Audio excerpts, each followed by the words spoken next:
দাদু, তোমাকে দেখে তো মনে হচ্ছে তুমি খুব চিন্তিত। কিছু হয়েছে না? হ্যাঁ দাদু, গ্রাম থেকে খবর এসেছে আমার মা খুব অসুস্থ।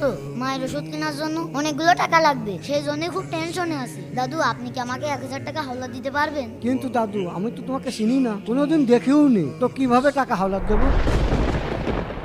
আচ্ছা, তুমি বিকালের দিকে আসো, দেখি আমি একটা ব্যবস্থা করতে পারি কিনা। এই চিপসের টাকাটা রাখেন। এই নাও।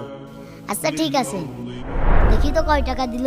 আরে এ কি 500 টাকার নোট! যাক, ভালোই হলো, এই টাকা দিয়ে আমি আমার মায়ের ওষুধ কিনতে পারবো।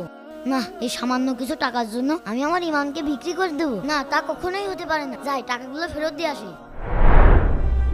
দাদু, আপনার মনে হয় ভুল হয়েছে, 10 টাকার জায়গায় আপনি অনেকগুলো টাকা দিয়ে দিয়েছেন। এই নিন আপনার টাকা। এই টাকা তুমিই রাখো। শোনো, আমি তোমাকে পরীক্ষা করছিলাম, তুমি সততার পরীক্ষায় পাশ করেছো, তাই ওই টাকাগুলো তুমিই রাখো, আর এই 500 টাকাও রাখো।